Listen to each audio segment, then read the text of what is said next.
Good afternoon, ladies and gentlemen. Welcome to the Berkeley County Board of Education meeting this Tuesday, March 9. I call this meeting to order. I declare a quorum is present and the media has been notified. Do we have a motion to approve the agenda? Yes. A motion by Ms. Wofford, second by Ms. Littleton. All in favor? Raise your hand. Opposed?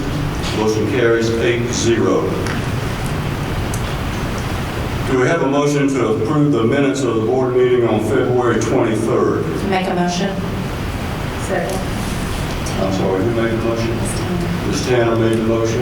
Ms. Littleton made the second. Do we have any discussion? All in favor, raise your hand. Opposed? Motion carries 8-0. Do we have a motion to approve the minutes of the board workshop on February 23rd? So moved. Second? Second. We have a motion by Ms. Wofford, a second by Ms. Tanner. Do we have any discussion? All in favor, raise your hand. Opposed? Motion carries, unanimous consent, 8-0. Do we have a motion to enter into executive session? So moved. We have a motion by Ms. Littleton, Second. a second by Ms. Wofford. The stated purposes of executive session are as follows. Discussion of pending employment matters to include the appointment of an administrator and maintenance restructuring. All in favor, raise your hand. Opposed? Motion carries 8-0. We are in executive session.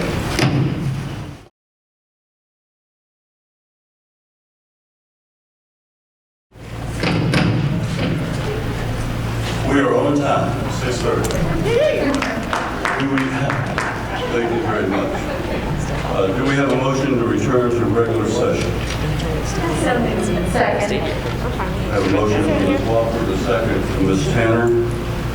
Do we have any discussion? All in favor, return to regular session, please raise your hand. Opposed? Unanimous consent, 9-0. We're in regular session. Before we conduct any business, I'd like to thank Ms. Salters, her staff, and the community of Golden Bluff Elementary for welcoming us here tonight. It's a fantastic opportunity for them to showcase their art, and we'd like to also congratulate the students' artwork that's exhibited in the area back here. Gabe Whitlow, Landry Krebs, and Eva Hodges. Let's give them a round of applause.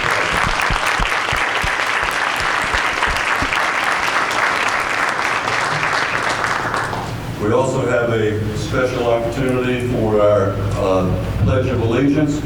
When we do stand, we will be led in the Pledge of Allegiance by Braden and Bryson Lanat. Please stand for the Pledge of Allegiance and remain standing for a moment of silence. I pledge allegiance to the flag of the United States of America and to the republic for which it stands, one nation, under God, indivisible, with liberty and justice for all.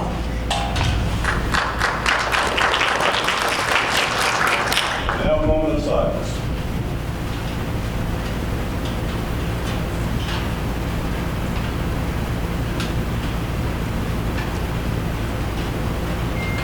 Thank you. You may be seated.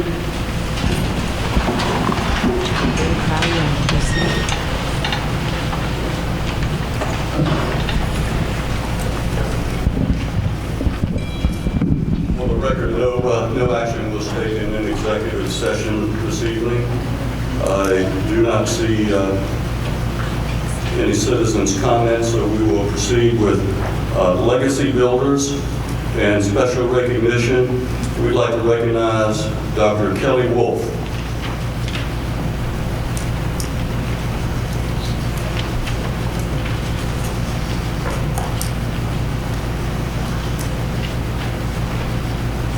Chair Barrow, Superintendent Ingram, members of the board, I'd like to recognize Judy Rainey, our 2020 Teacher of the Year.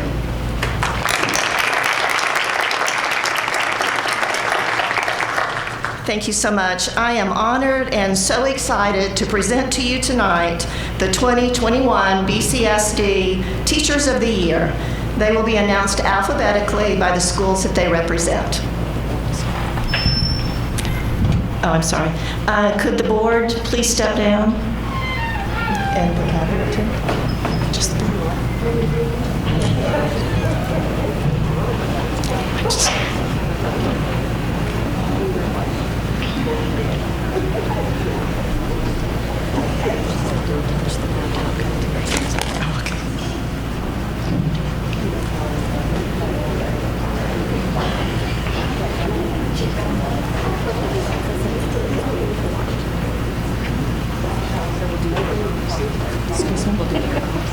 Okay. I need to tell them that. Okay. And as we go down the red carpet, we'll just do some air high fives. Okay. From Berkeley Alternative School, Desmond T. Jefferson. Desmond teaches 6th through 8th grade special ed, and he has 3.4 years of experience. From Berkeley Elementary, Stephanie Lafferty. Kindergarten through 2nd grade special ed, 13 years of experience. From Berkeley High, Elizabeth Morris, 9th through 12th grade special ed, 18 years of experience. From Berkeley Intermediate, Tracy Wright, 4th grade teacher, 5 years of experience. From Berkeley Middle, Larson Tedder, 6th through 8th grade, science and math, 4 years of experience. From Berkeley Middle College, Sheila Amerson could not be with us tonight, but Sheila teaches 11th through 12th grade mathematics with 24 years of experience. From Boulder Bluff Elementary, Sandy DeLeese, kindergarten through 5th grade, special ed, 11 years of experience. Bowens Corner Elementary, Brittany Giannakis, kindergarten through 5th grade music, 2.5 years of experience. From Cainhoy Elementary, Dr. Helen Withers Ross, 3rd grade, 14 years of experience. From Cane Bay Elementary, Stephanie Williams, elementary, 19 years of experience. From Cane Bay High, Peter Wright, 10th through 12th grade law enforcement, 6 years of experience. From Cane Bay Middle, Jillian Nicely, 7th grade science, 8 years of experience. From College Park Elementary, Lindsay Baker, kindergarten, 10 years of experience. From College Park Middle, Renee Sullivan, 7th through 8th grade ELA, with 6 years of experience. From Cross Elementary, Jennifer Canty Wright, 3rd grade, 7 years of experience. From Cross High School, Lieutenant Colonel Ben Lepre, 10th through 12th grade junior ROTC, 21 years with the U.S. Army, and we want to congratulate him on his service to our military, and 3 years of experience with BCSD. From Daniel Island School, Miss Stacy Bailey, 1st grade, 16 and a half years of experience. From Devon Forest Elementary, Jennifer Bell, 2nd grade, 12 years of experience. From Fox Bank Elementary, Tori Hirth, 3rd grade, 9 years of experience. From Goose Creek Elementary, Lori Yanders could not be with us tonight, but she teaches 5th grade with 8 years of experience. Goose Creek High, Taryn Davis, 10th grade, World History Honors and AP, 8 years of experience. H.E. Bonner Elementary, Crystal Ragusa, K through 2nd grade, special ed, 5 years of experience. Hanahan Elementary, Rebecca Moak, ESOL, 9 years of experience. And from Hanahan High, Sergeant Major Ronaldo Jordan, 9th through 12th grade, junior ROTC, with 31 years of military with the U.S. Army and 2 years with BCSD, and we thank him for his service to our military. From Hanahan Middle, Margaret Gillette, 8th grade ELA and Honors English, 10 years of experience. From Howe Hall Ames, Aaron Lahan, 1st grade, 16 years of experience. From J.K. Gordin, Stephanie Bradley, 1st grade, 18 years of experience. From Macedonian Middle, Caitlin Kennedy, 6th through 8th grade, Special Ed Inclusion and Resource Math and ELA, 4 years of experience. From Narrington Elementary, Brandon Voss, kindergarten through 5th grade physical education, 6 years of experience. From Marrington Middle, Keith Johnson, 6th through 8th grade, physical education and health education, 18 years of experience. From Mount Holly Elementary, Catherine Kroc, 2nd grade and 11 years of experience. From Nexton Elementary, Brittany Gary, kindergarten through 5th grade physical education, 10 years of experience. From Philip Simmons Elementary, Angela Hobbs, SERDEP, 28 years of experience. From Philip Simmons High, Jackie Lyden, 10th through 12th grade science and chemistry, 15 years of experience. From Philip Simmons Middle, Julie Creel, 5th grade, ELA, 17 years of experience. From Sangre Elementary, Chelsea White, 1st grade, 6.5 years of experience. From Sangre Intermediate, Brittany Tudor, 3rd grade, 5 years experience. Sangre Middle, Mary Lachansky, 6th through 8th grade ESOL, 9 years of experience. From Sedgefield Middle, Aaron Stewart Bowie, 6th through 8th grade, special ed, 8 years of experience. From St. Stephen Elementary, Melissa Williams, 5th grade, 11 years of experience.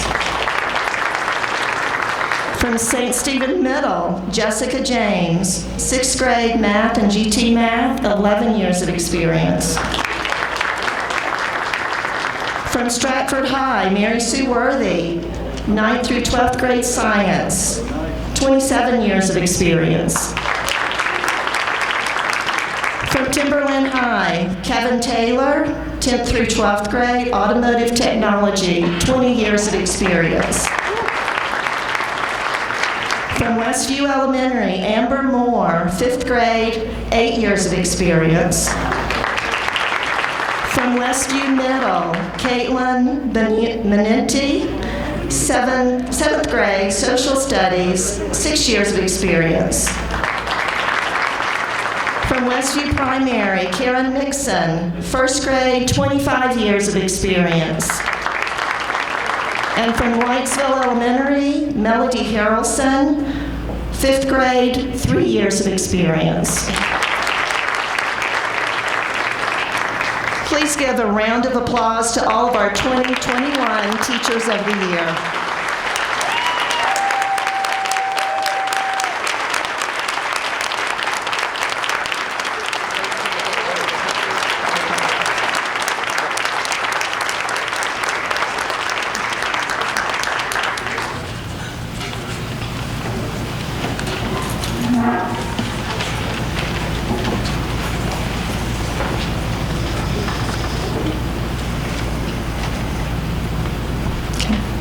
And now it is my pleasure to announce the top 8 Teachers of the Year.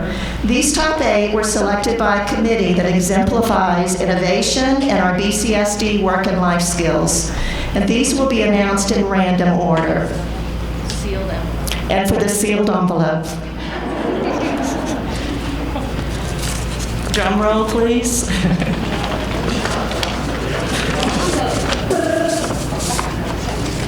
them to come forward to the red carpet. When your name is called, if you would just please come forward to the red carpet.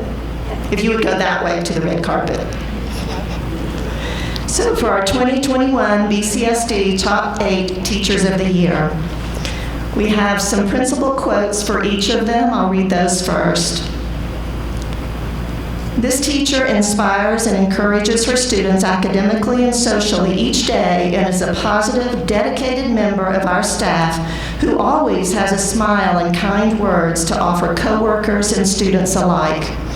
Fox Bank Elementary's Tori Hirth.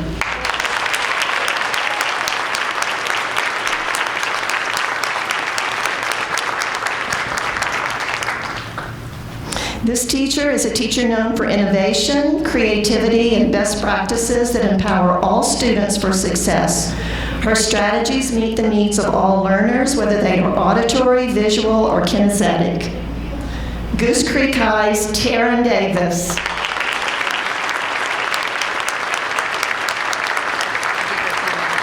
Okay. Your secret coach. Excuse me. Your secret coach. Thank you.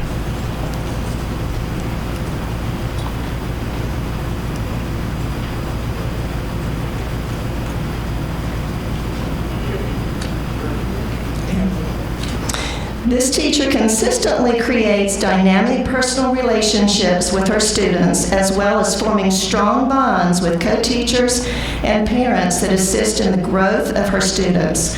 Hanahan Elementary's Rebecca Moak.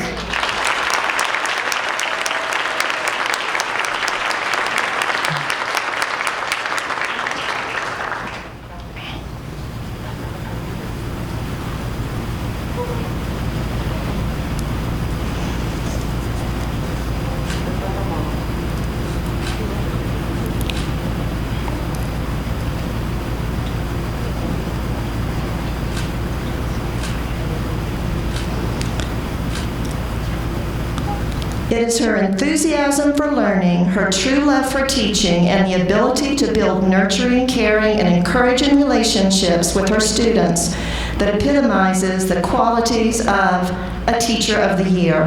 Whitesville Elementary's Melody Harrelson.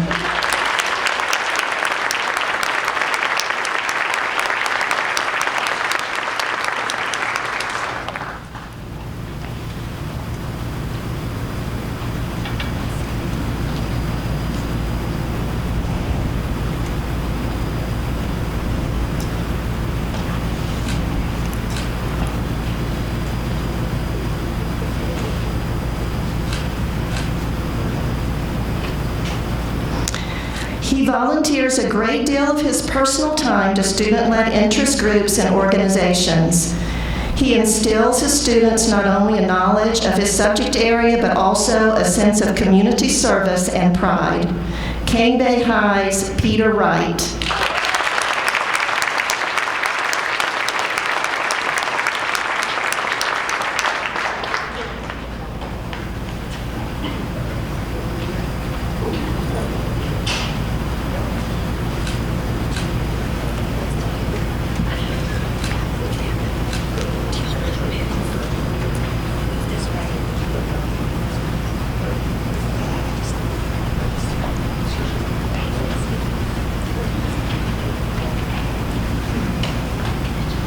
She is one dedicated educator that is determined to make a difference in the lives of her students.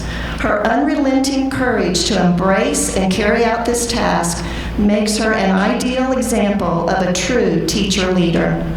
St. Stephen Elementary's Melissa Williams.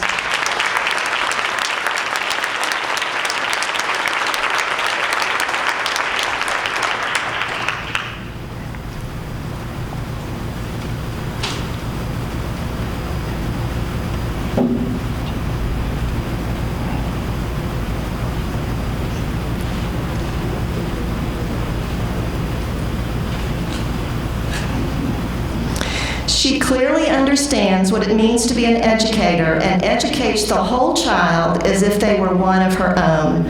Macedonia Middle's Caitlin Kennedy.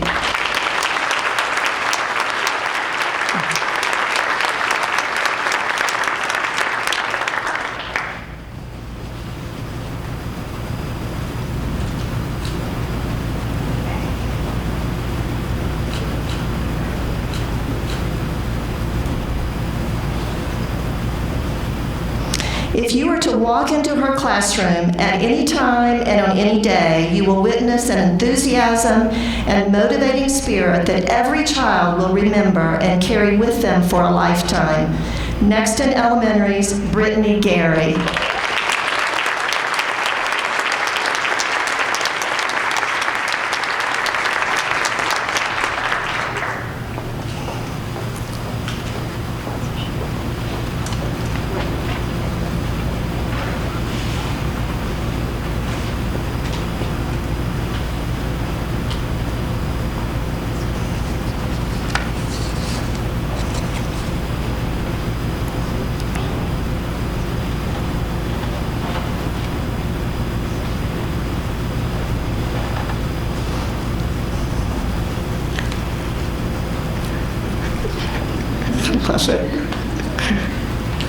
And I would like to present to you, for the very first time, our 2021 BCSD Top 8 Teachers of the Year.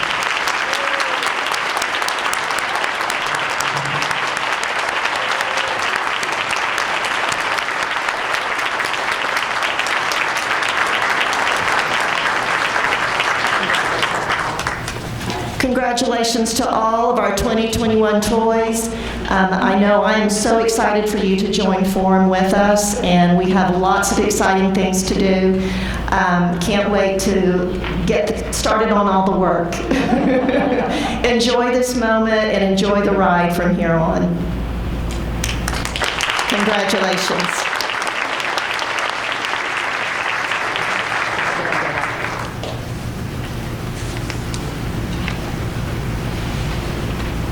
Not so fast. Everybody stay where you are. I have an announcement and an award presentation, but nobody knows what I'm doing except a couple of people. We're actually starting a new era, and we're actually going to recognize. I think you can hear me. Can you hear me? This is a banner that will be placed in College Park Elementary on behalf of Judy Rainey, our reigning Berkeley County Teacher of the Year. Judy, come get your banner.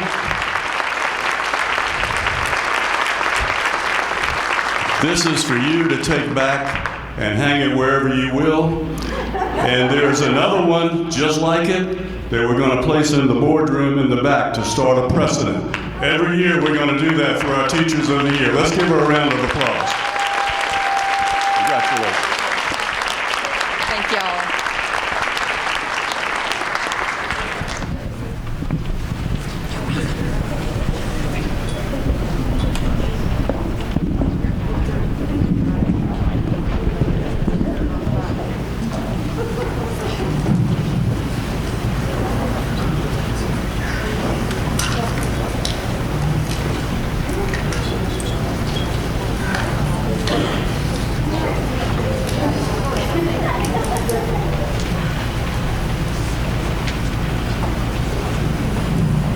One last item of business that I would feel remiss if I did not celebrate and acknowledge our building level principals from our 47 schools. Would you please rise and let us give you a round of applause.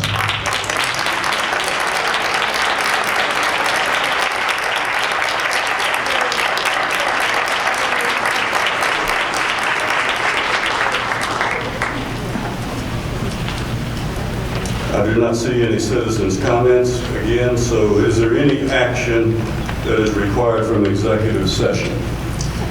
I make a motion to accept the recommendation of the administration to approve the formal complaint and report of the breach of contract for one teacher to be sent to the State Board of Education to ask that appropriate action be taken against the employee for unprofessional conduct as discussed during the executive session. Do we have a second? Second. We have a motion by Ms. Tanner, a second by Mr. Marone. Is there any discussion? All in favor, raise your hand. Opposed? Motion carries unanimously, 9-0.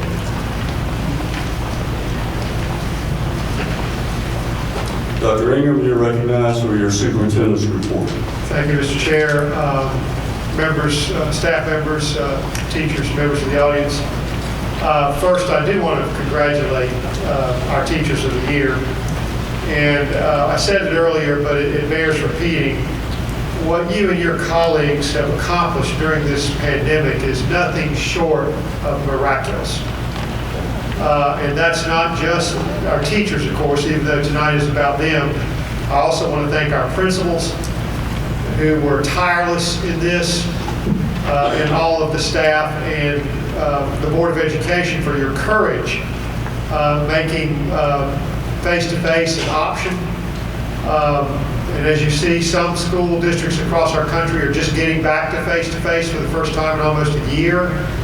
And Berkeley County School District never missed too much of a beat.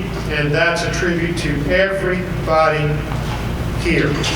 So would you give yourselves a hand, please?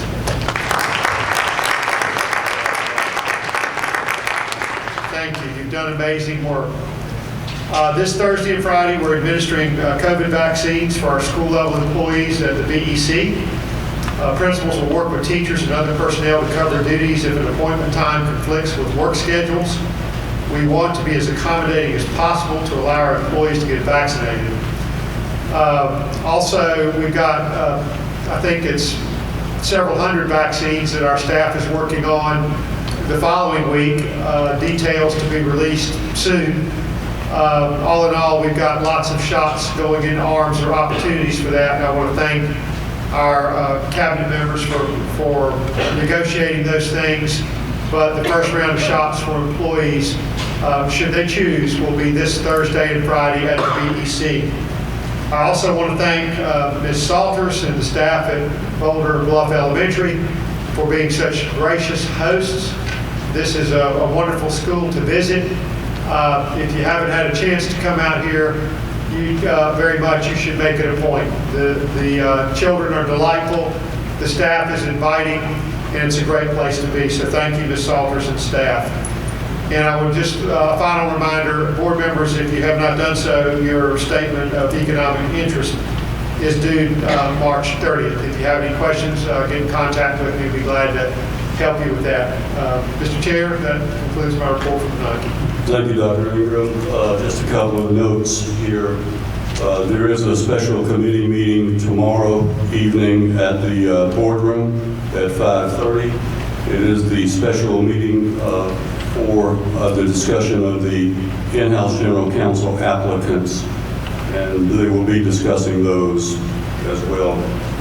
On another note, similar to what Dr. Ingram said, Dr. Dixon and Ms. Fulmer will be sending out information principles regarding those shots, those immunizations, or those vaccinations, and also to make sure that those teachers check with the administrators to make sure that their time slots are covered. This is an effort by the administration, the board, and your administration to make sure that you have every opportunity to get yourself vaccinated. So at this time, we will entertain a motion to adjourn. Second. I have a motion from Ms. Wofford, a second from Ms. Tanner. Is there any discussion? All in favor, raise your hand. Opposed?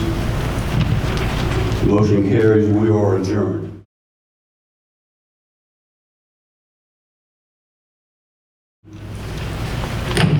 Ms. Littleton, your committee. On the Committee on Academics and Innovation to order. I declare there is a quorum committee members present and note the media has been given proper notice pursuant to the Freedom of Information Act. The first agenda item is the Head Start budget expenditure report for January 2021 and Head Start credit report for January 2021. What is the pleasure of the committee? I make a motion to approve the Head Start budget expenditure report for January 2021 and Head Start credit card report for January 2021. Members, may I ask that you can remain with your mask, but please speak into the microphone directly so that the audience can hear. Do I need to repeat it? Second. We have a motion by Dr. Goodfall and a second by Mr. Ramsey. Any discussion? Call the question. All in favor, say aye. Aye. Against, nay. Motion passes 3-0. Second reading of the second agenda item is the second reading of the 2021-2022 instructional calendar. Mr. Belton, you're recognized. Good evening, Madam Chair, Dr. Ingram, members of the board. We are back to receive request a second reading of the 2021-2022 instructional calendar, draft 2. There were no changes, modifications, or recommendations made to the calendar since the first reading last month. What's the pleasure of the committee? I make a motion to approve the 2021-2022 instructional calendar for second reading as presented by administration. Second. We have a motion by Dr. Goodfall and a second by Mr. Ramsey. Any discussion? Call the question. All in favor, say aye. Aye. Against, nay. Passes 3-0.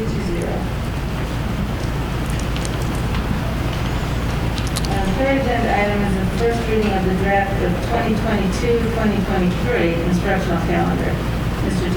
Jackson, you are again recognized. Yes, ma'am. As promised, we're also bringing the 2022-2023 instructional calendar draft to the board for first reading. This calendar was created in the same framework as the 2021-2022 instructional calendar. And the pleasure of the committee? I make a motion to approve the draft 2022-2023 instructional calendar as presented by administration. Second. We have a motion by Dr. Goodfall and a second by Mr. Ramsey. Any discussion? Call the question. All in favor, say aye. Aye. Against, nay. Passes 3-0.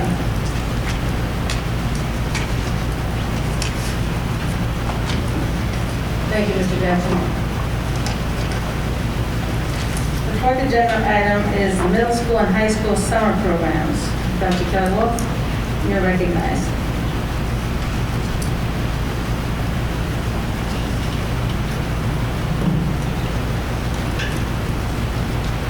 Madam Chair, Dr. Ingram, members of the board, administration seeks approval for the following summer program dates for middle and high school.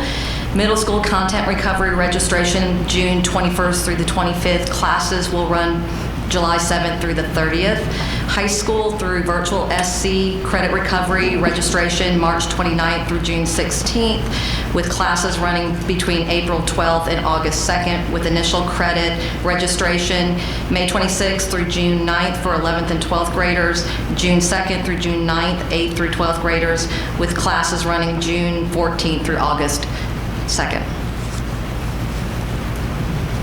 Are we expecting there to be a large number of children that are going to be participating in these programs?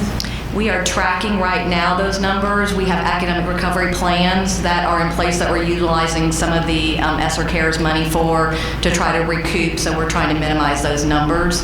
But we do want to be able to present for any child that would fail a class to have that opportunity. I just think it's going to be a busier summer than normal. What's the, Can I ask, I'm sorry. Is that for discussion? Okay. So the middle school, is that in person? The middle school would be in person. And have we polled our teachers to see if we even have interest there as far as to have teachers? We have not as of this week. We sent something out to our middle school principals to poll how many students would qualify for going through content recovery, because any student that fails one or more courses in the core content area for promotion reasons would have to go to summer school. So after we get all of those numbers finalized, we then will be working with our principals about trying to identify teachers. Okay, I just have a concern, just this summer, you know what I mean? Yes. I think we might all have that concern. And it's a shorter summer. Okay, okay. What is the pleasure of the committee? I make a motion to approve the proposed dates for the 2021 middle and high school summer programs. Second. Motion by Dr. Whitfall, and a second by Mr. Ramsey. Any discussion? Call the question. All in favor say aye. Aye. Against, nay. Passes 3-0. The fifth agenda item is virtual school and online learning program for 2021 and 2022 school year. Dr. Kelly Walker, you get recognized. Thank you. I'd like to recognize Jenna Wells, our virtual learning coordinator, and Kelly Robertson, who is our interim executive director of curriculum instruction, to make the presentation.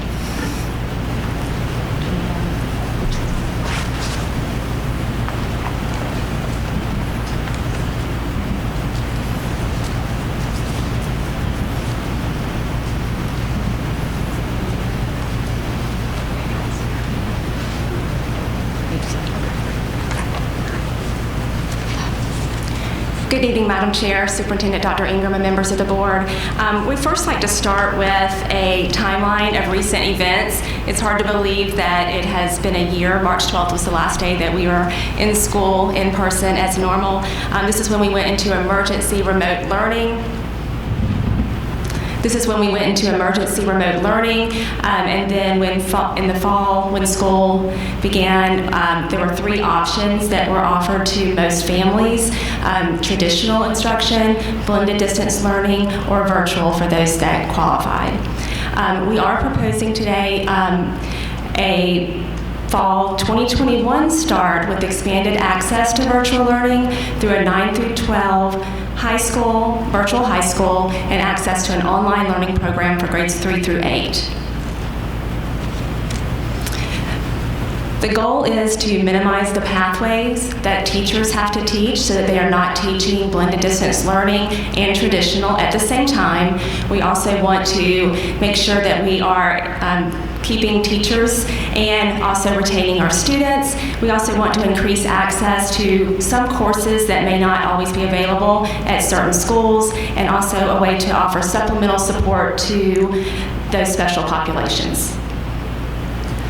So this year it's been a heavy year for virtual, and currently we have more than 1,100 students who are participating in 2 or more virtual classes with Virtual SC, which is the General State program. We also have 585 unique students participating in BCVLP that we have, which is our district franchise program, and those are participating in 2 or more virtual courses as well. We conducted a survey of interest within the community, and we had about 30% respondents, with, as the grade increasing, the interest in virtual options increasing. And you can see there the number of respondents are those who actually said yes, they are interested in virtual options for the upcoming school year for their students. So you have more interest in the high school grades, and then it goes backwards from the middle and elementary grades. And we just kind of wanted to give you a vision of what we think this is, so that we can provide you a glimpse into our proposal. So this would be for students who are going to participate in online virtual programs. There would be an application or a lottery process for selection of students. Also, we're asking students to commit to 1 academic calendar year. And then also that they would have access to extracurricular activities and sports at their base school, and then that they would participate in required testing and assessments face-to-face. For the virtual high school, so for grades 9 through 12, we are looking at about 300 students, 75 per grade level.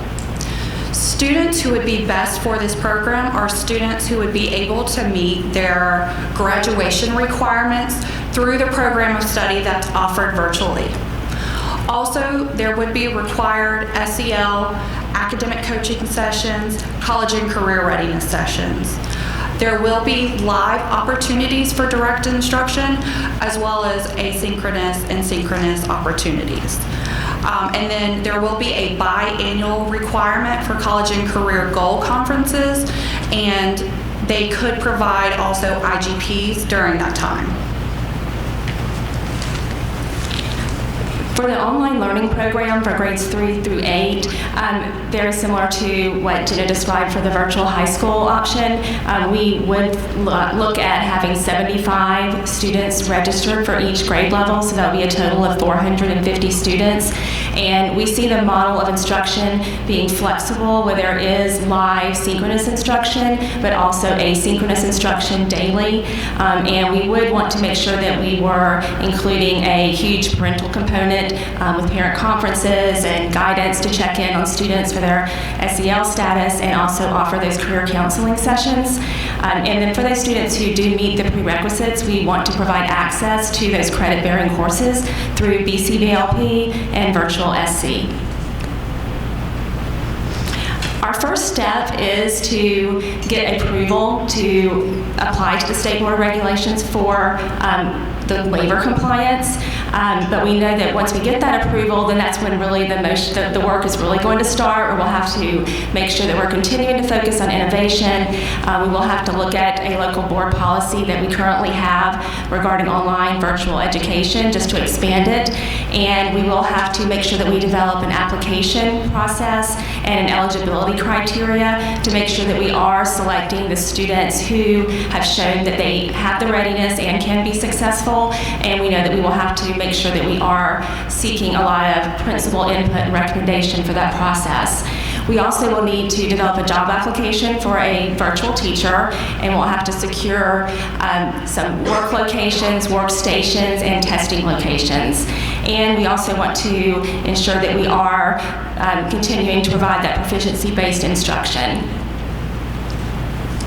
So we are going to have to request several compliance waivers from the State Department, and some of those are relating to class size, number of minutes of instruction, number of preparations that the teacher might have. At the high school level, we're looking at also waiving a media specialist, the requirement for a media specialist, and encouraging students participating in virtual to use the online library system that we have. We are also requesting waivers that go along with the academic calendar, including the length of the calendar year and the start and end dates. Oftentimes, students who are in virtual instruction end up on an alternate academic calendar than their peers, and oftentimes they follow that virtual SC calendar. We would also request waivers that cover gifted and talented ratios to cover any of those students who would require those services participating in virtual instruction.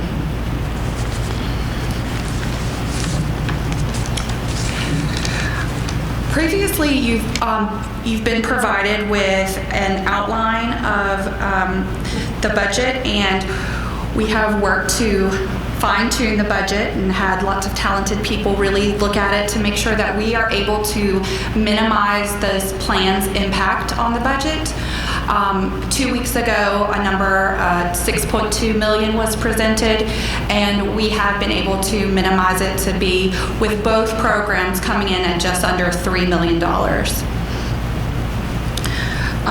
And we would have for the combined programs, starting with the virtual, we would have several of the positions combined. We would have up to 14 virtual teachers, and then try to offer as many different curriculum options and dual credit available as possible. And also just wanted you to notice the positions that are in blue. Those are the ones that we see as being shared between the high school and the online program for grades 3 through 8, as well as shared space at MNREV, and also utilizing current allocations for library and telehealth.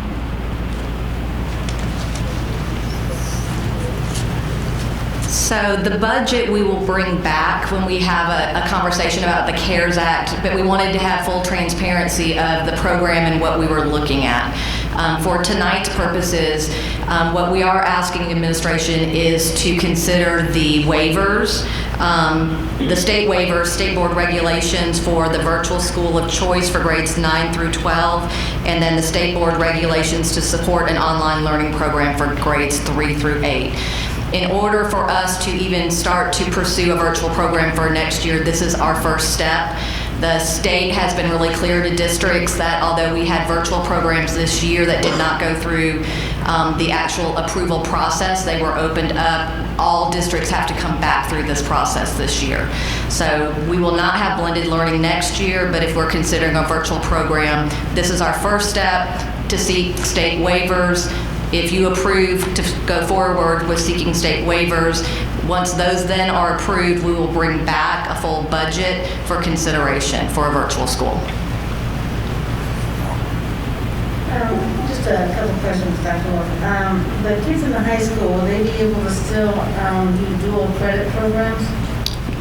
Jenna, you want? So we are encouraging them to participate in dual credit. If it's going to be a diploma-based high school, they would want to participate in much of those to meet those hallmarks for college and career readiness on the state report card. So yes. And middle school will still have advanced classes offered? Yes. Yes, they will be through the program. How much of a difference is the calendar? Can you give us some examples of differences, maybe? Yeah, so typically virtual SC starts about 2 weeks after we start, and that is so that students who are currently enrolled at a home school are able to have their schedules set and then can begin coursework with virtual SC. And then they actually do 14-week semesters as opposed to 16 and a half or 17-week semesters. So they finish earlier, and that's to allow for the full 8 weeks that's required for the proficiency base during summer.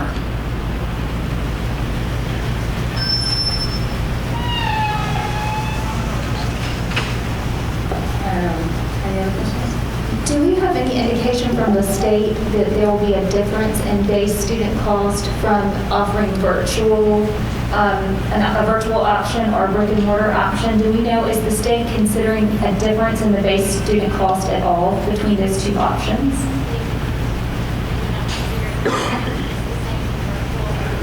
It's the same base student cost. Okay. Thank you. Just a question for the high school, when they complete the program, do they have what's their diploma going to say? What school?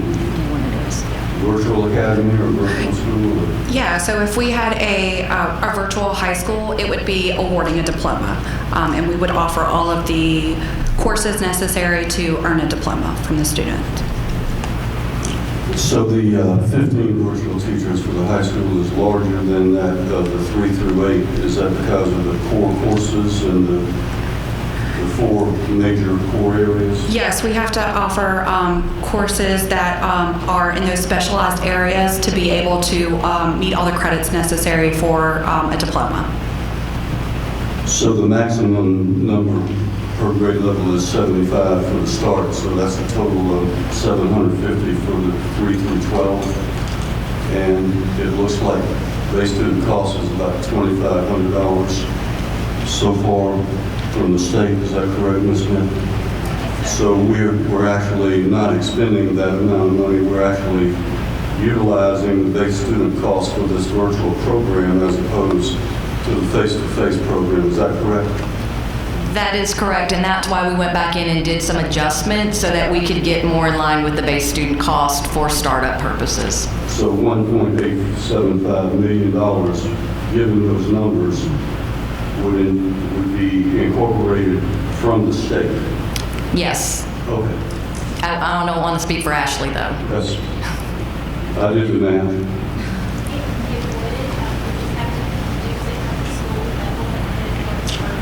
You may want to, because people may be interested in your comments, Ms. Smith, if you would.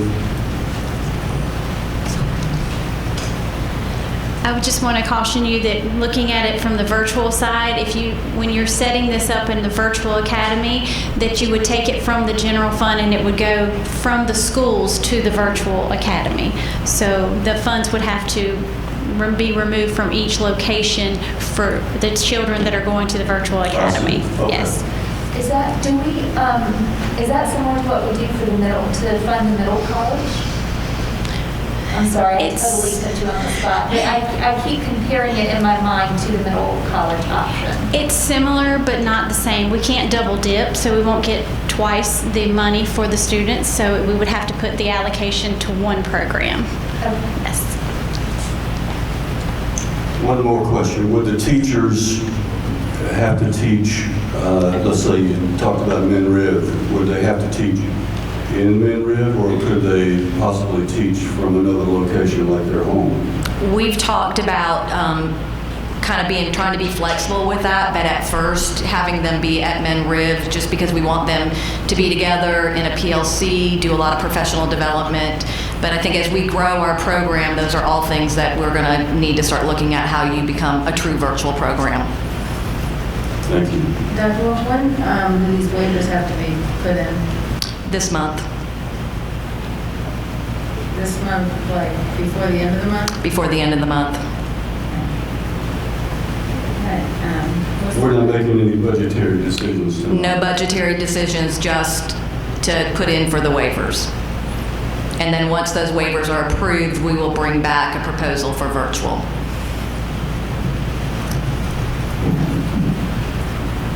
What is the pleasure of the committee? I make a motion to approve the district's request for compliance waivers from the following state board regulations to support a virtual school of choice from grades 9 to 12.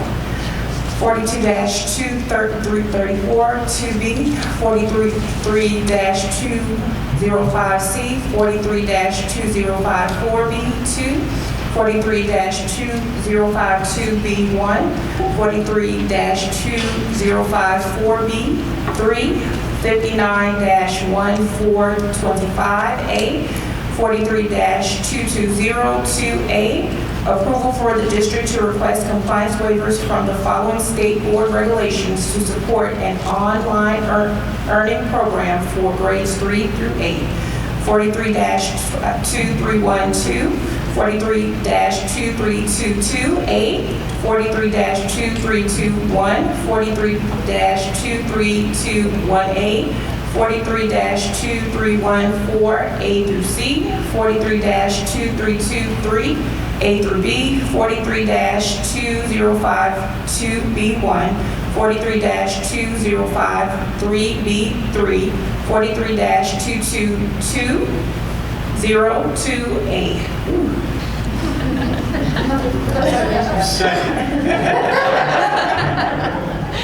A motion's been made very well by Dr. Wigfall and seconded by Mr. Ramsey. Any discussion? Call the question. All in favor, say aye. Aye. Against, nay. Passes 3-0. And a motion, the sixth agenda item is for J.K. Gordin Elementary proposal. Dr. Kelly Wolf, you're again recognized. Thank you.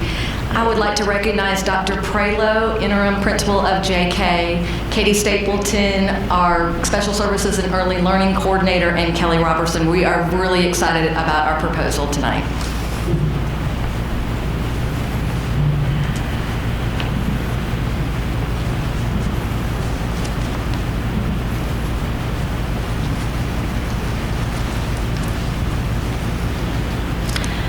All right, right, so over the last few decades, U.S. education policies have shifted to focus on accelerating academic achievement through more accountability, changes to curriculum, more professional development, and more intensified teacher evaluation. To meet the needs of 21st century learners, we must also focus on making sure that we are offering those equitable opportunities for all students, encouraging more community partnerships, and also making sure that we are continuing to develop innovative practices that focus on the whole child. This is sometimes a challenge in rural communities, making sure that we are providing that equitable access. The need is great, and it does require that we continue to focus on that whole child approach that will potentially transform the greater community through more achievements and more opportunities. So I'm going to turn this over to Dr. Prelude to tell you a little bit about J.K. Gordin. Good afternoon, Chairman Barrow, Superintendent Ingram, and the rest of the members of the board. Good afternoon. Put this mic up a little bit. I'm sort of tall here. A little bit about J.K. Gordin. It's a rural Title I school in the Pineville community in the northern portion of Berkeley County. It was originally built in 1925, and there was some renovation in 2001. The building capacity is about 800 students, and currently, and as a note of correction, I like people to have accurate information here. We meant to correct that. The approximate current enrollment is 104 students. 4K through 5th grade. We currently have 11 certified teachers, creative and innovative teachers, and parents and community members serve as volunteers in support of all school-sponsored activities. We have a very active Dad's Club, and we also have a very active PTA.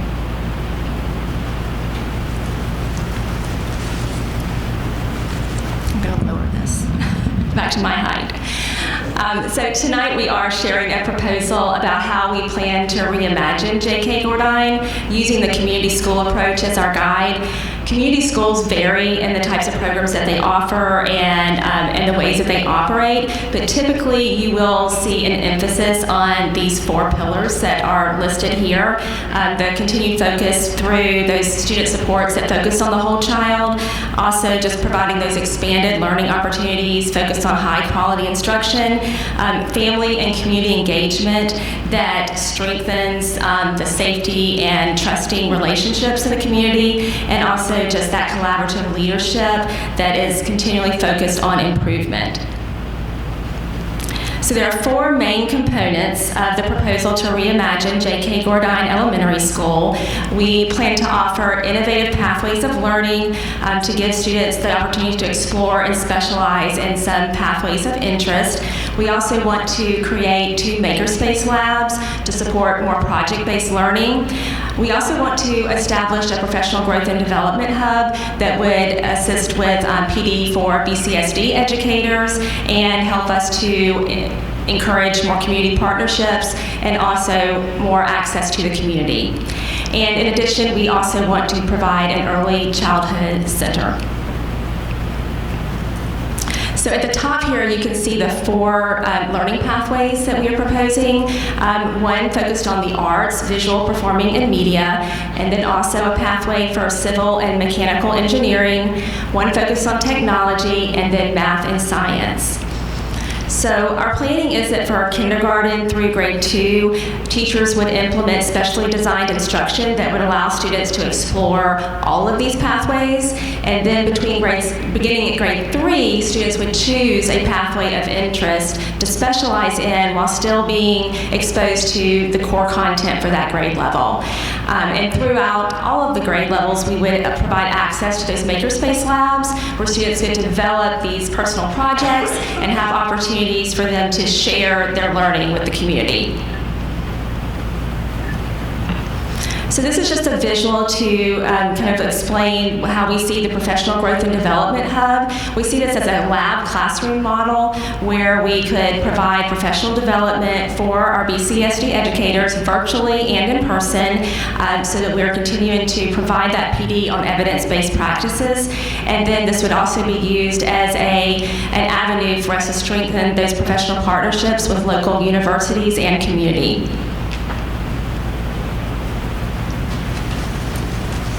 And then specifically for the Early Childhood Center, what we're looking at are the programs for First Steps Parents as Teachers, which would be working with our birth starting with all the way up to grades 5 with those parents and families. Then looking at 3 of our Child Early Development or our CERDEP programs, looking at 2 Head Start programs, and then 1 preschool self-contained. And as part of those programs, we'd be looking at those continuum of support and services for all students, for all families, specifically with our special ed. That would include their related services, their special ed services, looking at the professional development not only for the team there, but also our family that would be part of that community. And then in addition, some additional community and agency partnerships. The first one mentioned First Steps, Parents as Teachers, and then of course continuing to build those community relationships as well. And then looking at really those early learning standards so that we can start at birth with our First Steps collaboration so that we can get them ready to be those kindergartners with us already. And then of course, lastly, the home visitation services, which is part of First Steps as well. That again, that we can get that early start for our families to get them ready for our programs, whether if it's going to be CERDEP, Head Start, or just going directly into our kindergarten programs. And so that would be very specific around the Early Childhood Center.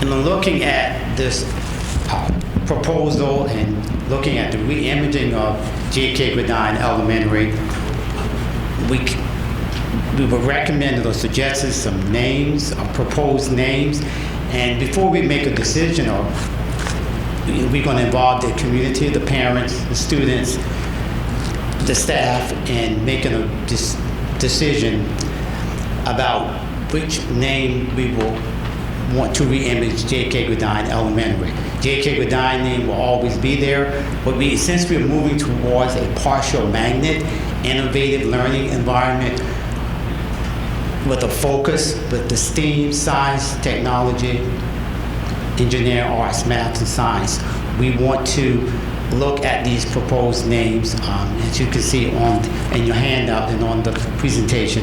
J.K. Gordin School of Innovative Pathways, J.K. Gordin School of Design, J.K. Gordin Innovation and Career Exploration Center, and J.K. Gordin Pathways of Promise. So those are some proposed names to re-imaging of J.K. Gordin Element for the future of the Pineville community.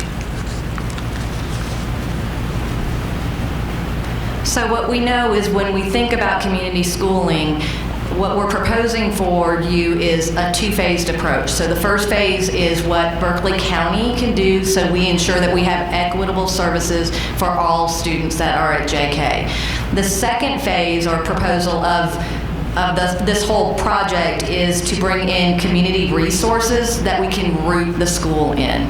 And some of that's going to take us time. That would be almost year 2. At our next board meeting, you are going to hear from All for SC. That could be a community partnership. We also have engaged with the county to write a grant as well to look at what resources we can partner up to do a needs assessment, to look at possibly having a mental health center or a DSS center. We know that we don't need the school just to be rooted in traditional school, but how do we wrap this whole community? We've worked with the stakeholder group, and I'm thrilled that we have Dr. Barnes and Mr. Barnes here, and I'd like to ask them to come forward to maybe speak on behalf of the community.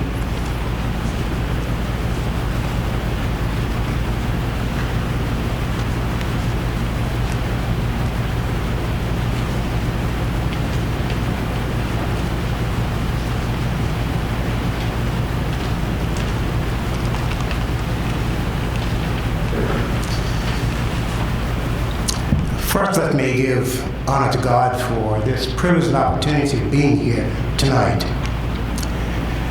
To Mr. Barrow, the chairman, and Madam Chairman of this committee, and members of the board, It's a pleasure to be here tonight to speak in behalf of the J.A. Canine School Task Force.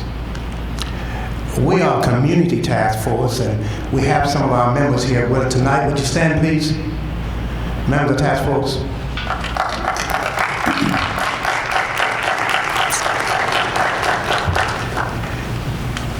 This proposal that has been presented to you did not come just from Berkeley County District. It was the work of the community in partnership with Berkeley County School District and resource consultants from University of South Carolina. We believe that the components of this proposal is essential for the continued existence of J.K. Goodine School. We believe that if the board approves this proposal, is well supervised and implemented, we believe that there will be growth in the school. We believe in each other. We believe in our community, we believe in the district, and we believe in our children. And we believe if they are given the right opportunity, they will be able to grow and prosper and have the kind of careers that we would desire for them in the future. So we ask tonight for your support. We'd like also to thank all of the participants, including the principal of the school, Dr. Ingram, the superintendent, Dr. Wolf, and all the staff who assisted in helping us in getting this proposal together. Thank you so very much. Now, Dr. Yvonne Jefferson Barnes, Vice Chair of the committee. Thank you very much, and good evening to everyone. You know, it's been said that if you build it, they will come. And it's being built in terms of concepts, innovation, positivity, out-of-the-box thinking, and that is exactly what is needed for this community at this time. We have a facility that's ready. It isn't as if you have to rebuild a facility to promote or input the innovations that are being presented. So again, I too wish to commend the administration and the board for allowing the committee to be involved in this process. The community thanks you because we know what is possible, and together we also know that we will be successful. So we thank you very much for all that has been done, all that is being done, and all that will be done for the children we all love and serve. Thank you.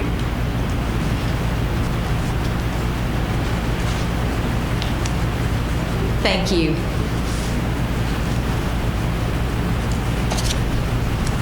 Dr. Wolf, is this going to require more staff at the school, or is this going to try to be done with the current staff present? It will be done with the current staff present. The maker spaces will be afforded through the academic budget. Yes, sir. Dr. Wolf, do we know approximately how many children are at St. Stephen's Elementary right now? I'd have to look up that number. I would like to know, and I can get with you, I'd like to know how many children are at St. Stephen's Elementary and how many are at Cross Elementary, both of those schools, because this really looks like a strong program, and if it's something that we end up pursuing at JK, I don't understand how, in good conscience, we could look ourselves in the mirror and not pursue this at St. Stephen's Elementary and Cross Elementary. I grew up in Canehoy Elementary. Let me not forget Mr. Wright's school. But I grew up just down the road from this school. And like the good principal said, we got 104 students here. And I applaud all the work that the community and the administration has done to come up with a viable idea. And I have to tell you, I think about it on a daily basis, wanting to bring jobs to that community and bring jobs to that area. Because without jobs, we're going to have 60 children or 70 children at JK. And then we're going to have, if we got 300 or 350 at St. Stephen Elementary, we're going to have 200. So I love the look and I love the concept of this. But just on a further note, just so folks understand, just 2 years ago, JK got a grade A on their state report card. So JK was considered one of the better schools in Berkeley County School District. So let's not get it sideways or get it twisted. So I really I applaud the community and I applaud what we're trying to do here with JK. But like I'm saying, if this is something that's going to work at JK, I'm adamant that we need to have it for Cross Elementary, we need to have it for St. Stephen Elementary, we need to have it for Canehoy Elementary, and then, by gosh, we need to bring it over to Hanahan Elementary because, we're a Title I school. We didn't get no class grade A at Hanahan Elementary. We got a grade B. So, I applaud this, but let's make sure we have the spirit of transparency and the spirit of looking out for the other elementary schools as well. But thank you. For those of you who remember Ms. Wilhelmina Moore,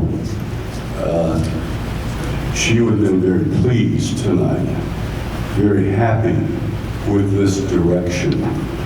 And one of her favorite words, because I was in the superintendent's cabinet at the time when Ms. Moore would always advocate for the rural schools. She wanted a unified curriculum. That's exactly what she said. She wanted a unified community. And that's exactly what we're headed towards tonight. Because I see this as a ground level of support.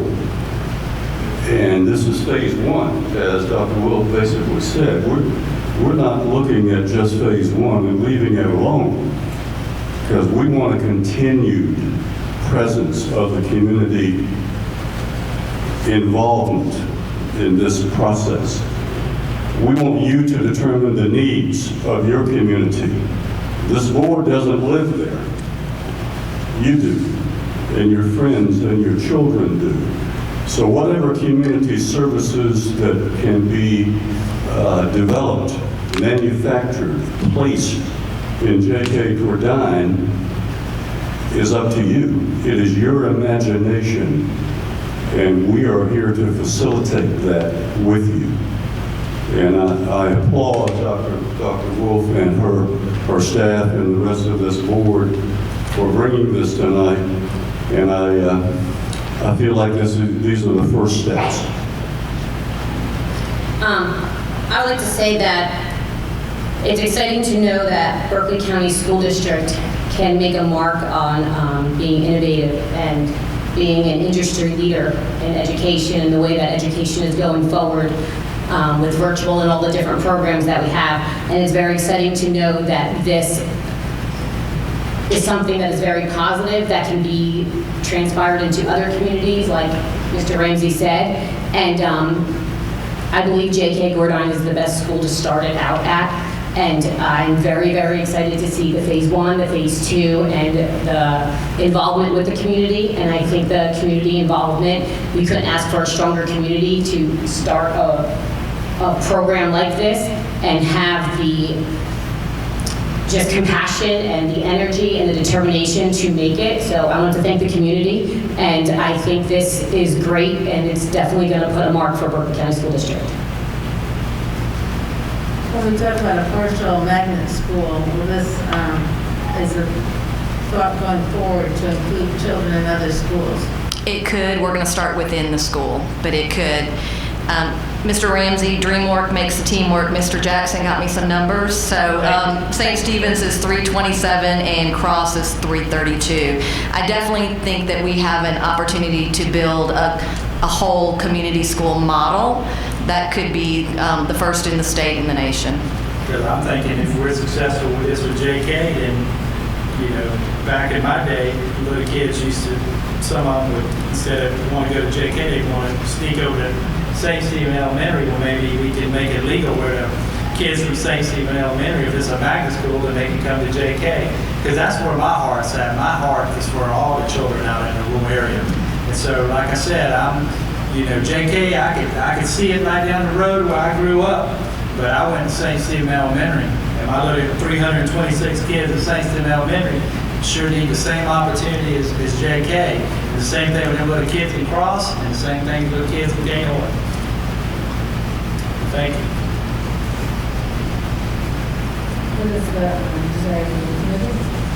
I make a motion to approve the first reading of the J.K. Gordin elementary proposal.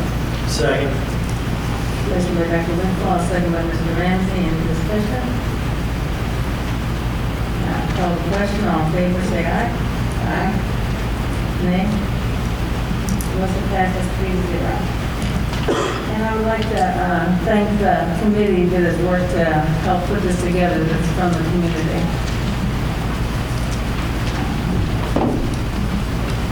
At this time, I'll entertain a motion to adjourn the committee meeting so that the Finance and Capital Planning Committee can meet again. Make the motion to adjourn. Second. All in favor, say aye. Nay. Passes 3-0.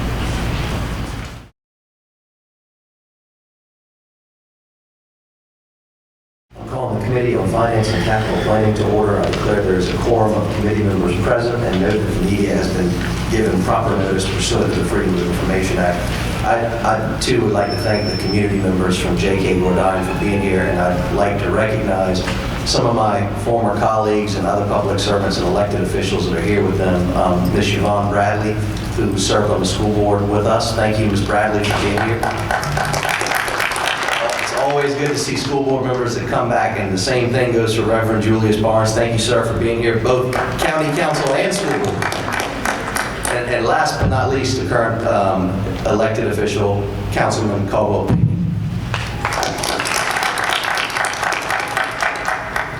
Thank you all for being here. The first item on tonight's agenda is a presentation to request a 6-acre land donation at the Tri-County Community Center. Dr. Ingram, you are recognized. Yes, thank you, Mr. McQuillan. I believe we have a request from former board member Ms. Bradley, I believe. So, Ms. Bradley, if you'd like to come forward.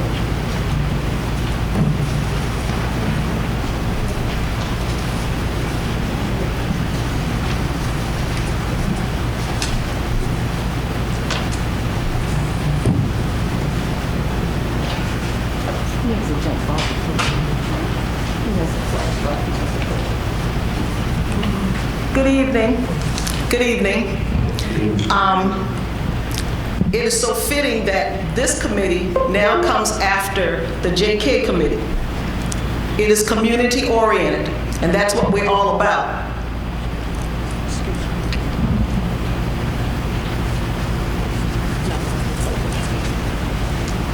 So, one of the things Mr. McQuillan just said was he's glad to see me. I'm seen because I go, I do, I get involved. So that's what we need you to do as a board tonight, to get involved. See the vision that we have for the Tri-Community Center, not Tri-County, Tri-Community Center, so that when the children leave JK, when the children leave Cross Elementary, and possibly even St. Stephen, if we can get a bus to come drop them off, they will come to the Tri-Community Center. Mr. Gilliard is here. He's our speaker for tonight. Ms. Brown is here as well. And we also have Mr. Pinckney as moral support. So I'm going to turn it over to Mr. Gilliard.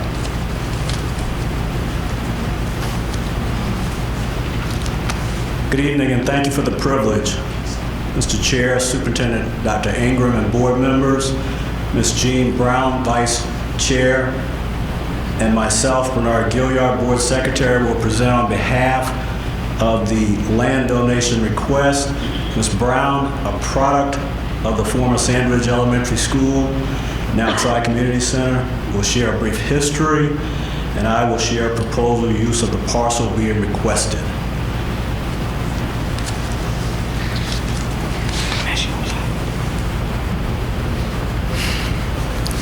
Good evening, Chair, board members. I'm Jean Brown, and talking about the Tri-Community Center, well known as Poplar Hill Elementary. In the beginning of it, the school was born in 1955. That's when it was built. In 1955. In 1955, the building been located in the center of a growing community. This generation institution became an icon to many who transit through the halls of the truth, structure, and modern discipline that gave birth to some of the greatest leaders in our time. The foundation of the community that holds its image through human personality and common treasure in earthly vessel. The community, Tri-Community, after naming it Poplar Hill, they changed the name from Poplar Hill to Sandridge Elementary. Still was the elementary school. In Exodus 3 verses 5, you will see God out of a burning bush. Moses spoke and pull off your shoes, of the ground that you're standing on is holy ground. This place in which we are sitting and standing has been now a place where we serve and deeply care for all in the community and otherwise. This community, and in this community, we have so many councilmen came out of there, principal came out of there from their beginning, teachers came out of there, preachers came out of there. That's their first beginning, Poplar Hill School. Now at the Tri-Community Center. Now we have it at the Tri-Community Center. We serve seniors out there every second Thursday. We have 120 seniors that we serve every second Thursday. And during the summer, we have the feeding program, as well as we teach, work with the children, those that are, low on reading, we work with them as well. That school has been there for 65 years now. My father was a janitor out there, and he always tells me, he says, the school is old as you. So I'm not going to tell my age, but you can figure that out. We have presented to all such a more of our community than meet the eye. From the external, we see mortar and bricks, irons and steel, but the heartbeat in its reality live deep within the history of its being, the distance of our journey, and the life changes moment of those who it means so much to. Teachers and business persons and political leaders. Poplar Hill had, when they opened up, there were 6 teachers. We had 6 classes out there. And then they added the 7th grade there after we left and went to Cross Elementary. And from Cross Elementary, we went to Cross High. But when we were at Poplar Hill, we all rode the same bus, the high school along with the middle school. And when the high school come back in the evening, we'd be ready to get on the bus. Tri-community means a lot to that community. I worked in that community, volunteer. There's no money issue, volunteer. And I enjoyed. I've been doing the feeding program for the seniors out there ever since 2005. And I enjoy doing it. Now I finally got some volunteers to help me. You know, when you don't have people with, you ain't not issuing out money, you ain't gonna get too many. But now I have some that are working with us, and we are doing a great job out there at the community center. We need Tri-Community Center, and we thank you.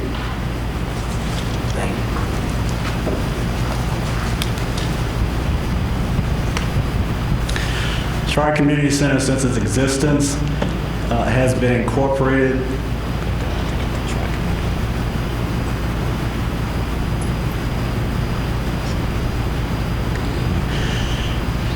has been incorporated and registered with the state, Secretary of State of South Carolina. We are a 501c3 nonprofit organization, and we're doing, as Ms. Brown said, great work in the community.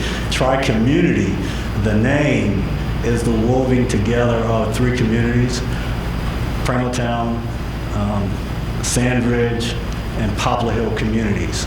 And those are the residents that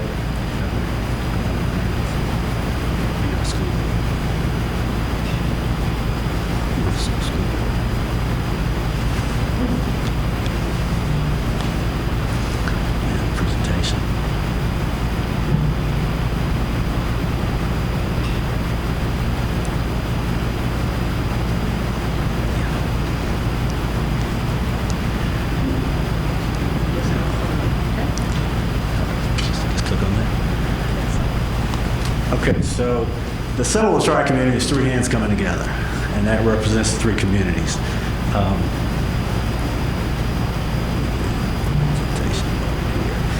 Okay. Beyond that, we've already got some history of the center, and I already spoke about our address, I haven't spoken about our address, 1708 Poplar Hill Drive, Cross. Can you talk into the microphone? I'm so sorry, I can't hear a word. Thank you. Our address, 1708 Poplar Hill Drive, Cross, is the physical location. It was a school operated by Berkeley County, and we were incorporated and received permission to use the facility in February of 1991. We started Tri-Community Center with registration with the Secretary of State and such.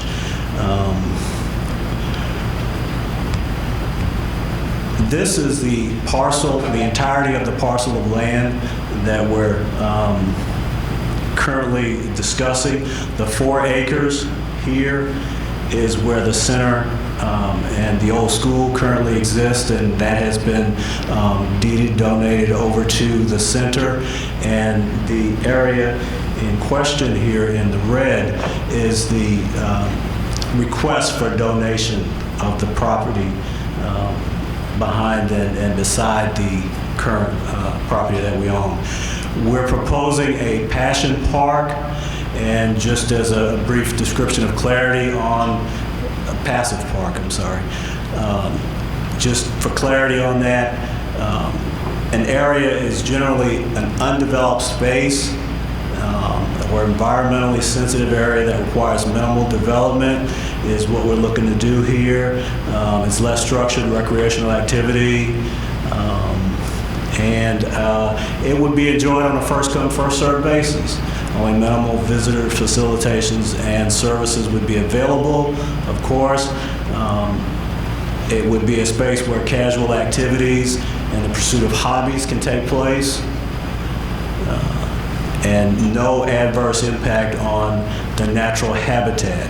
It would also be in keeping with our mission to offer social and community-wide programs and activities which promote unity, foster teamwork, and community resilience for generations to come, just as the school has. Some of the activities planned or activities we project will occur: walking and jogging, hiking, nature walks, wildlife viewing and bird watching. People may want to paint or take pictures. A rustic picnic area and bicycling conditionally permitted with people walking as well. Again, this is an aerial view of the property. This area here, and you can't see it very well, is the proposed park area, picnic area up here, a walking trail that loops around and comes back. A little bit of a close-up of it. Again, this is to the rear of the open space and the part of the property that we currently occupy as the community center, which was the old Poplar Hill School. Thank you for considering this request and permitting this opportunity to present our land use proposal on behalf of Tri-Community Center. Thank you, sir, for your presentation. As I understand, this is an information-only presentation, but do any members of the committee, Mr. Barrow, Mr. Wright, have any questions, comments, concerns? And then we can go to the rest of the board members. Just a comment, a brief comment. We are certainly in touch with the community. We are interested in looking into this possibility. This is informational. I'm glad you presented what you did because you obviously have no intent to have any permanent building structures built on the property at this time. Is that correct? That's correct. Okay, so this is informational, but we will take it under advisement, and I'm sure that we will be in communication with the committee. Okay. Thank you for your time.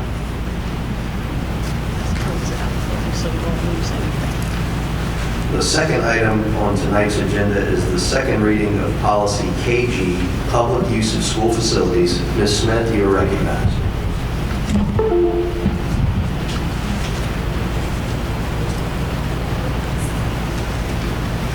Good evening, Chairman McQuillan, Dr. Ingram, and board members. We are requesting approval for second reading of policy KG, public use of school facilities. There have been no updates since the first reading. Do we have a motion?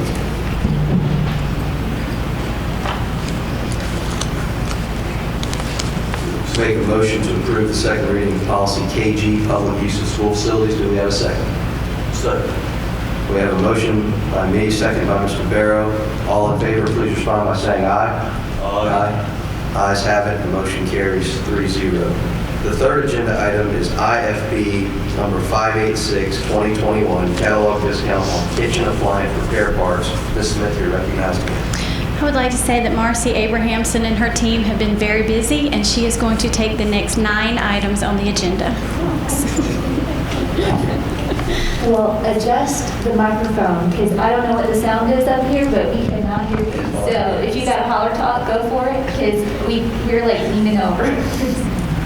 Can you hear me? No. No? Okay. You'll have to holler talk. Is this better? Yeah. Okay. Perfect. Tonight we present to you IFB 586-2021 for catalog discount on kitchen appliance repair parts. This bid was conducted to provide the kitchen and boiler department contracted resources to purchase repair parts for the district's varied and extensive cooking and food service equipment. The facility growth within the district and a narrowing market of suppliers for such parts has resulted in a concentration of spending which warranted a term contract be put in place. We had 3 companies that provided sealed bids with their discount rates in response to the solicitation. Each company offered a competitive discount rate, and the district has historical purchasing experience excuse me, with all 3 companies, and we feel that each company is capable of fulfilling our needs under this contract. This contract will be in place for a maximum term of 5 years. Therefore, we recommend approval of award of this contract to Partstown LLC, Pro Kitchen Online LLC, Hobart Services for an estimated value of 1 year of $40,000 with a potential term of $200,000.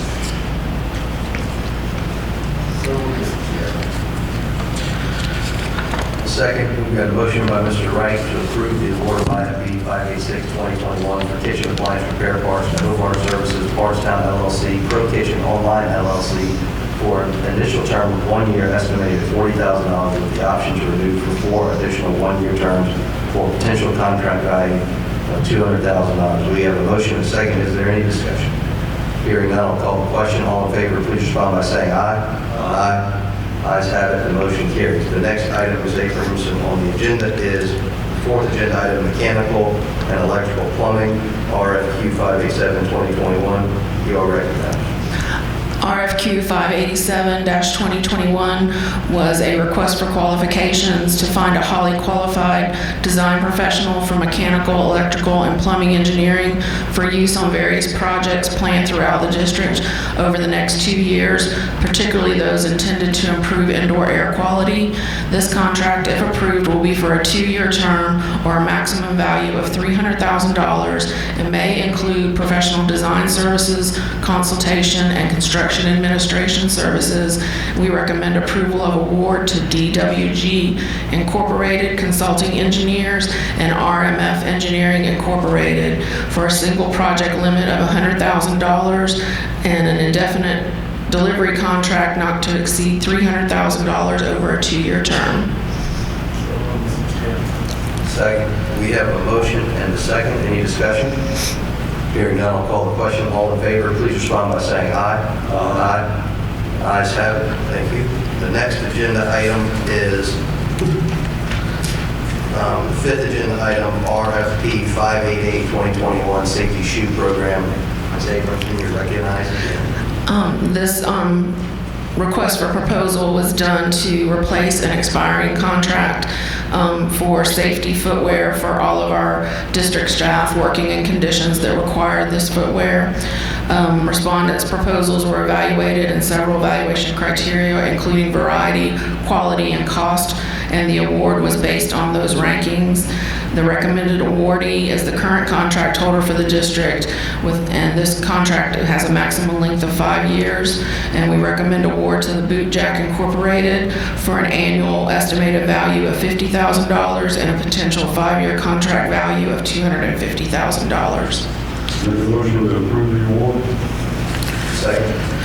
We have a motion by Mr. Barrett, second by Mr. McQuillan to approve RFP 588. Is there any discussion? Hearing none, I'll call the question. All in favor, please respond by saying aye. Aye. Ayes have it. The next agenda item is IFB 589-2021 Chef Codes for Child Nutrition. You're recognized.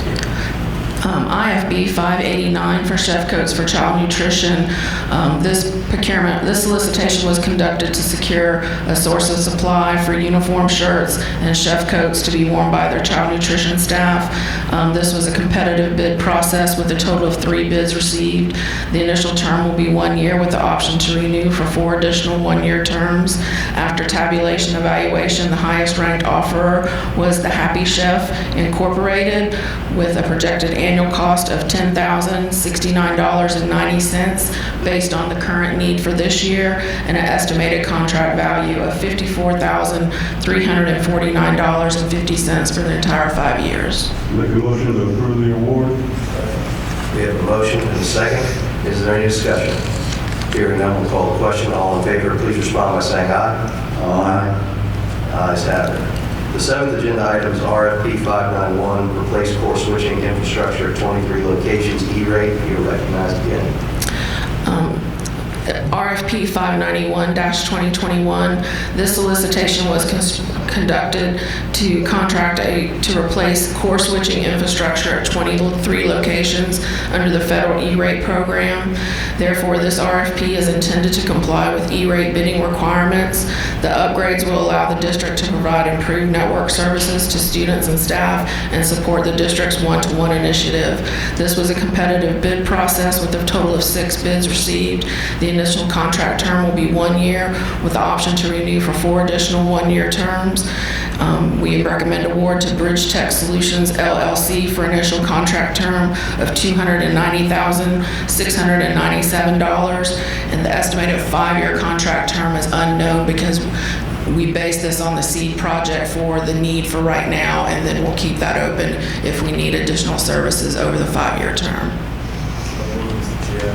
Second. We got a motion and a second. Is there any discussion? Yes, sir, Mr. Redd. Is it fair to say that this is, I heard a little bit what you were saying, but a big issue we've had in the district as far as with Wi-Fi crashing, and is that what the E-rates and these next 1, 2, 3 ones we're looking at, it's pretty much, is that what this is going to help improve? I'll defer to Ms. Driggers on that. I know it will help with the networking, and also when we get to 593, that is to expand the wireless capability. Some of those have been related to phone companies, fiber cuts. This isn't going to change that. This is E-rate, just replacing it and getting all the switches going using wireless. It'll expand our wireless, but some of the problems we have haven't been regularly. I was talking about like when, they have their laptop and either crash or come in and out. Some of that is actually the phone carrier, and there's not anything we can really do about it. That's what, I've got, it depends on the day. Right. But I've got a list of days and problems, but the problems we had, and when we know, those were related to the phone. Well, not just that, we had so much virtual, sometimes what I would get told is when we have so much on the system, there's so many people logged into the system, couldn't handle it. And so that's what I'm wondering, is this addressing some of that, or?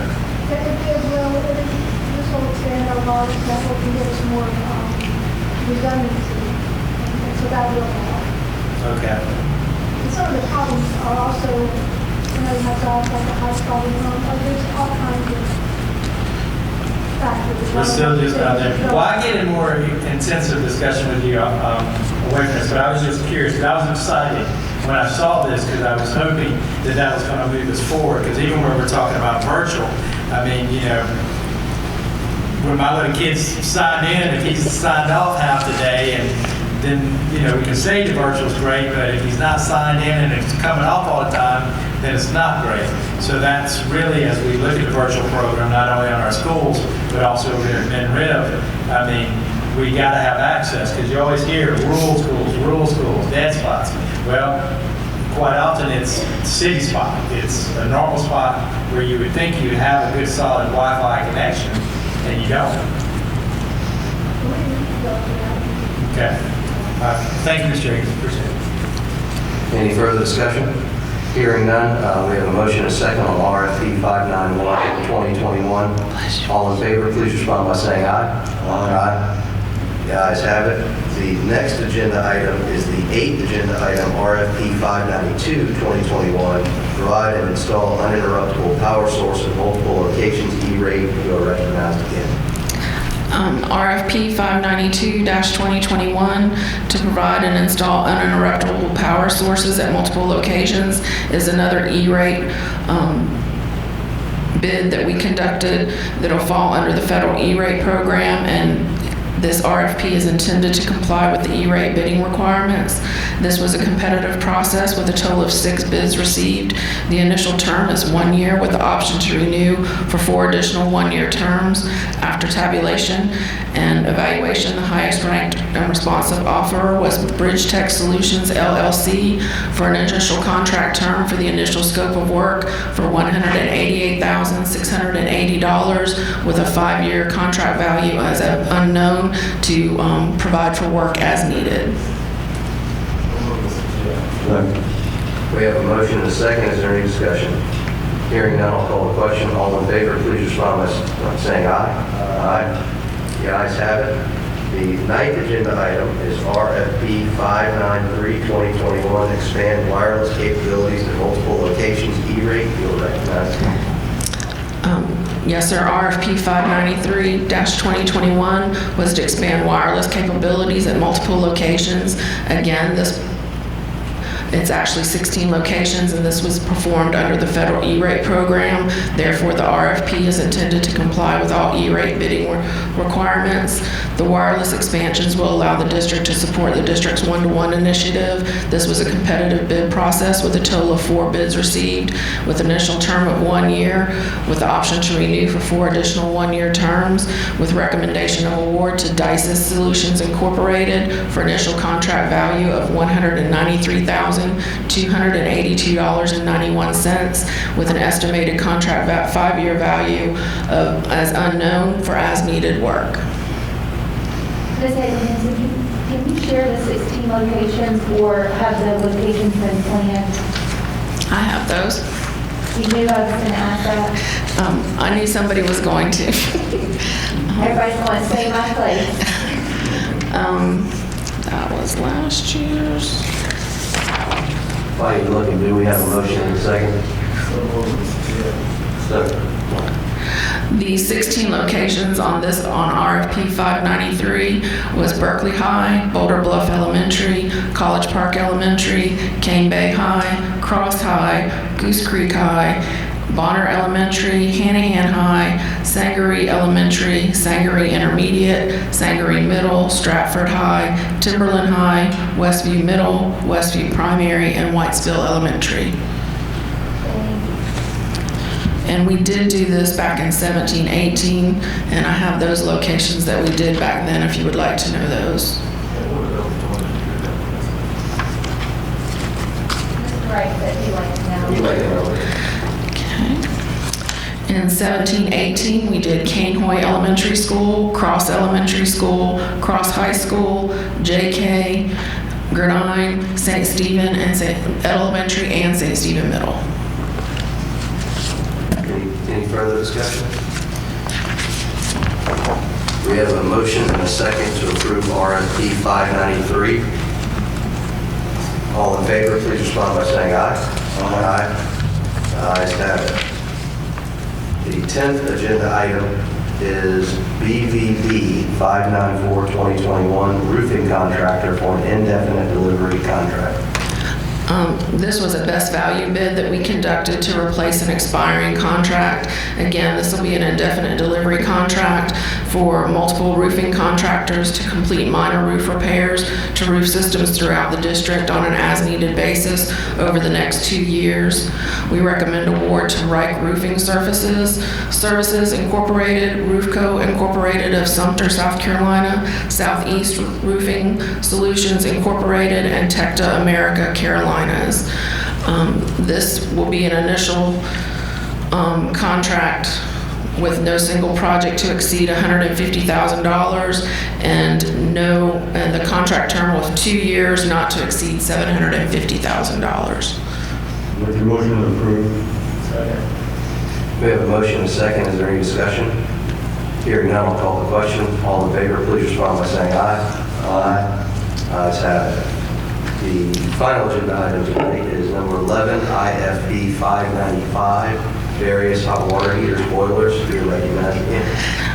This invitation for bid is being conducted to replace an expiring contract for hot water heaters and boilers that you can imagine we replace on an as-needed basis throughout the district. Typically, these will run into an emergency repair, so this is to kind of hedge off having to do emergency justifications when those boilers or hot water heaters go bad and we have to replace them right away because of DHEC. So we are making a recommendation to award a 5-year term contract to Thermal Resource Sales Incorporated for an initial estimated 1-year amount of $60,791.04, and that's based on our water heater replacement budget. And so therefore the 5-year contract term potential value would be estimated to be $303,955.20. Motion to approve. We have a motion and a second. Is there any discussion? Hearing none, I'll call the question. All in favor, please respond by saying aye. Aye. Aye. The ayes have it. The motion carries. At this time, I'll entertain a motion to adjourn. We have a motion and a second to adjourn. All in favor, please respond by saying aye. Aye. Aye. We're adjourned.